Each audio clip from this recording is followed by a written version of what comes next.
Hello दोस्तों, जय हिंद। मैं हूं सचिन। एक बार पुनः स्वागत है आपके अपने यूट्यूब चैनल वनली प्रैक्टिस पर। दोस्तों, आज का जो चैप्टर है वो बहुत ज़्यादा इंपॉर्टेंट होने वाला है। अगर आप इसे मिस कर देंगे तो पक्का आपके 2 से 3 क्वेश्चन पॉलिटी में गलत होने ही होने वाले हैं। क्योंकि ये टॉपिक ऐसा टॉपिक है जहाँ से हर बार रिपीटेड होता है, और कहा जाए तो इसकी जो थीम है, इसकी थीम जो होती है दोस्तों हर एग्ज़ाम में रिपीट होती है। ठीक है? क्या है वो थीम? वो है भारतीय संविधान का स्रोत। यहाँ से ज़रूर पूछा जाता है कि फला चीज़ किस संविधान से ली गई है। ये सब चीज़ में किसी न किसी एग्ज़ाम में किसी भी टाइप से क्वेश्चन बना करके आपको यहाँ से ज़रूर पूछता है। तो आज हम 5 मिनट के अंदर इसी टॉपिक पर बात करने वाले हैं। तो आप लोग वीडियो को लास्ट तक देखना, और एक-एक चीज़ को आप अपने माइंड में सेव करते चलना दोस्तों, क्योंकि अगले 5 मिनट में मैं आपको 2 से 3 क्वेश्चन फिक्स कराने वाला हूँ, जो कि हर एग्ज़ाम के लिए बहुत ही ज़्यादा इम्पोर्टेंट होता है। यहाँ पर पॉइंट-पॉइंट मार्क्स से लोग अंदर-बाहर होते हैं।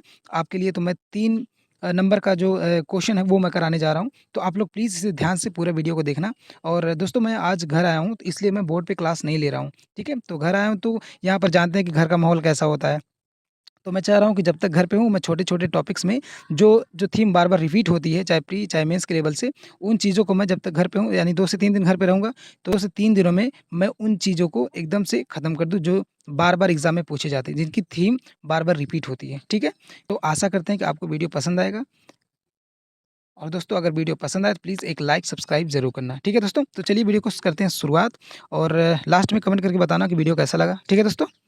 तो सबसे पहले देखेंगे कि भारत के संविधान का स्रोत। यहाँ से दोस्तों कई बार क्वेश्चन आपको डायरेक्टली इनडायरेक्टली देखने को मिल ही जाता है कि किस संविधान से कौन-सा स्रोत लिया गया है, तो वो चीज़ आपको देखने को मिलती है। तो इसीलिए मैं कह रहा हूँ कि वीडियो को ध्यान से देखना। अगर ज़रा-सा भी स्किप करेंगे तो कहीं न कहीं आपके 2 से 3 मार्क्स कटने वाले हैं। ठीक है? तो सबसे पहले हम देखेंगे कि भारतीय संविधान ने 26 नवंबर 1949 को संविधान को अपनाया था, ये तो सबको पता है। लेकिन उसे लागू कब किया गया था? 26 जनवरी 1950 को लागू किया गया था। ये सबको पता है, अगर पता नहीं है तो आज से जान जाएगा। और कहीं न कहीं इस डेट में भी आपको कन्फ्यूज़ करने की कोशिश करता है एग्ज़ामिनर, तो आपको इस डेट को भी अच्छे से याद रखना है, ठीक है? तो चलिए सबसे पहले ब्रिटिश के संविधान में एंट्री करते हैं। तो हम सबसे पहले देखेंगे कि ब्रिटिश जो संविधान है, वहाँ से क्या-क्या लिया गया है, ठीक है? तो सबसे पहले हम एकल नागरिकता की बात कर लें। जो एकल नागरिकता ली गई है दोस्तों भारत के संविधान में, वो कहाँ से ली गई है? वो ब्रिटिश संविधान से ली गई है, ठीक है? कोई डाउट नहीं होना चाहिए। पहला पॉइंट क्लियर। अगर सेकंड पॉइंट की बात कर लें, तो सेकंड पॉइंट जो संसदीय प्रणाली है, वो भी कहाँ से ली गई है? वो भी ब्रिटिश संविधान से ली गई है, ठीक है? आइए थर्ड पे चलते हैं। अगर थर्ड की बात कर लें, तो जो संसदीय विशेषाधिकार है, क्या दोस्तों? जो संसदीय विशेषाधिकार है, वो भी कहाँ से लिया गया है? ब्रिटिश के संविधान से लिया गया है, ठीक है? जो-जो मैं बता रहा हूँ, इसको अपने माइंड में सेव कर लेना। यहाँ से क्वेश्चन 100% पूछता है, बाद में आपको पछताना ना पड़े, ठीक है? अगर बोले विधि की शासन की बात कर ले, तो जो विधि की शासन है दोस्तों, वो कहाँ से लिया गया है? वो भी ब्रिटिश संविधान से लिया गया है। अगर वहीं पर विधि निर्माण की प्रक्रिया की बात कर लें, तो वो भी कहाँ से लिया गया है? ब्रिटिश संविधान से लिया गया है। लास्ट अगर देखेंगे विधि के समक्ष क्षमता, जो कि अनुच्छेद 14 में बात करता है, इसको भी कहाँ से लिया गया है? इसको भी ब्रिटिश के संविधान से लिया गया है। आई थिंक ब्रिटिश के संविधान से जितना भी स्रोत लिया गया, वो चीज़ आपको क्लियर हो गई होगी। कोई भी डाउट नहीं होना चाहिए, ठीक है? आइए आगे बढ़ते हैं। अमेरिका में एंट्री करते हैं, यानी अमेरिका के संविधान की अगर बात कर लें, तो सबसे पहले वहाँ देखने को मिल जाता है मौलिक अधिकार। जो मौलिक अधिकार अपनाए गए हैं अपने भारतीय संविधान में, वो कहाँ से लिए गए हैं? वो अमेरिका संविधान से लिया गया है, ठीक है? अगर सर्वोच्च न्यायालय की बात करें, सर्वोच्च न्यायालय जो है, वो अमेरिका के संविधान के स्रोत से ही लिया गया है, ठीक है? अगर वहीं न्यायिक पुनर्विलोकन की बात करें, तो वो भी अमेरिका के ही संविधान से लिया गया है, ठीक है? आगे चलते हैं, संविधान की सर्वोच्चता की बात कर लें, तो ये भी कहाँ से लिया गया है? ये अमेरिका के संविधान से लिया गया है। ये भी आपको आर्टिकल 14 में देखने को मिल जाता है, ठीक है? और उसके नीचे अगर बढ़ेंगे, तो यहाँ पर लिखा है राष्ट्रपति पर महाभियोग। जो राष्ट्रपति पर महाभियोग की प्रक्रिया है अनुच्छेद 61 में, वो भी कहाँ से लिया गया है? वो भी लिया गया है अमेरिका संविधान से लिया गया है, ठीक है? उपराष्ट्रपति के पद की बात करें, तो ये भी कहाँ से लिया गया है? अमेरिका के संविधान से। अगर वहीं प्रस्तावना की बात करें, तो ये भी कहाँ से लिया गया है? अमेरिका के संविधान से ही लिया गया है, ठीक है? इसमें कोई डाउट नहीं होना चाहिए। और मुख्य चीज़ मैं आपको बताता चलूँ, जो ब्रिटिश है और अमेरिका का संविधान, यहाँ से काफ़ी ज़्यादा क्वेश्चन पूछे गए हैं। तो इसके बाद भी आपको रिपीट हो सकते हैं। इसलिए इन चीज़ों को ज़्यादा अपने फ़ोकस में रखना, क्योंकि यहाँ से चाहे वनडे हो, चाहे पीसीएस का एग्ज़ाम हो, ये लेवल नहीं देखता। जब अगर स्रोत की बात आ जाए, तो ये स्रोत में से कहीं से भी आपको 1, 2, 3 क्वेश्चन देखने को तो मिल ही जाते हैं। इसमें आप नकार नहीं सकते हैं। आगे बढ़ते हैं, एसएसआर की बात कर लें। क्या दोस्तों? यूएसएसआर की बात कर लें, ठीक है? तो अगर इसकी बात करें, मौलिक कर्तव्य की बात करें, तो कहाँ से लिया गया है? ये यूएसएसआर से लिया गया है। समाजवाद की बात करिए, तो यूएसएसआर का मतलब संघवाद होता है ना, जिसे रूस कहा जाता है, ठीक है? समाजवाद, सामाजिक, आर्थिक, राजनीतिक जो न्याय है, वो कहाँ से लिया गया है? वो जो भारतीय संविधान में जो स्रोत लिया गया है, वो रूस से ही लिया गया है, ठीक है? अगर पंचवर्षीय योजना की बात की जाए तो ये भी रूस से लिया गया है, ठीक है? आगे बढ़ते हैं, अगर कनाडा के संविधान में एंट्री करेंगे तो जो संघात्मक व्यवस्था है दोस्तों, वो कहाँ से ली गई है? वो कनाडा से। और अवशिष्ट शक्तियाँ जो है, जो समवर्ती सूची और 2 सूची और है, राज्य सूची और संघ सूची, ये 3 सूची होती हैं, इसके अलावा एक अवशिष्ट सूची होती है। तीनों सूची में जो सब्जेक्ट अगर नहीं सम्मिलित होते हैं, उसको अवशिष्ट सूची में रखा जाता है। तो ये जो अवशिष्ट सूची की शक्तियाँ हैं, ये कनाडा के संविधान से ली गई हैं, ठीक है?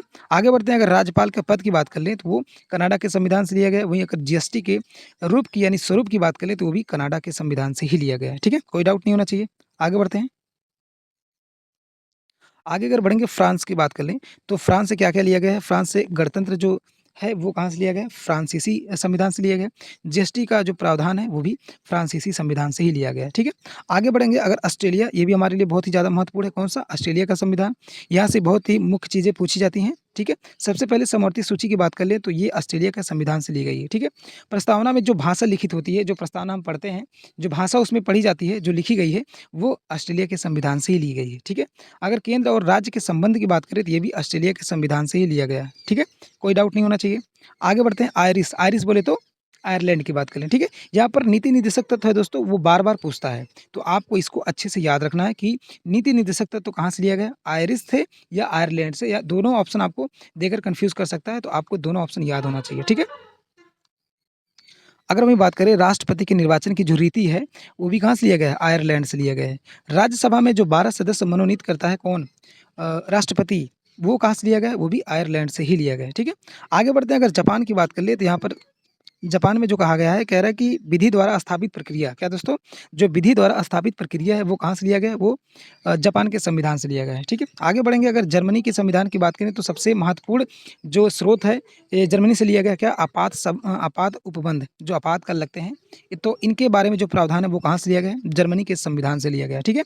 आगे बढ़ेंगे, अगर वहीं दक्षिण अफ्रीका की बात कर लें, तो संविधान की जो संशोधन 368 के तहत जो संशोधन प्रक्रिया है, वो कहाँ से ली गई है?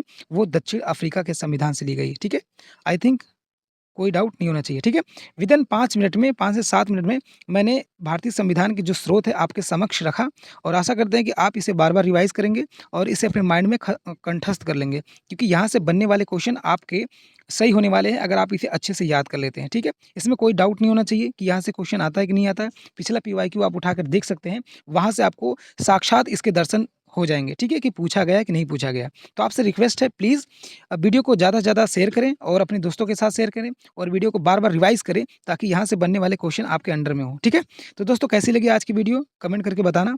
तो घर आए, इसलिए हम आपको बोर्ड पे पॉलिटी नहीं पढ़ा रहे हैं, बाकी हम 2-3 दिन में हम वहाँ पर जाएँगे, तो फिर हम अपनी क्लासेस तो रेगुलर हम डालेंगे, लेकिन जो वो सब्जेक्टुअल है, उसको हम ले चलेंगे वहीं पर इलाहाबाद में ही पढ़ाएँगे। बाकी यहाँ पर जब तक हो, मतलब 2 से 3 दिन में जो छोटे-छोटे मेजर टॉपिक हैं, जिसकी थीम बार-बार रिपीट होती है, उसको हम यहीं पर 2-3 दिन में खत्म कर देंगे। ठीक है दोस्तों? तो आशा करते हैं वीडियो आपको अच्छी लगी होगी, तो वीडियो अगर अच्छी लगे तो प्लीज़ वीडियो को लाइक करके चैनल को सब्सक्राइब कर देना और एक प्यारा सा कमेंट ज़रूर करना। ठीक है दोस्तों? तो आज की वीडियो को करते हैं समाप्त। जय हिंद, वंदे मातरम।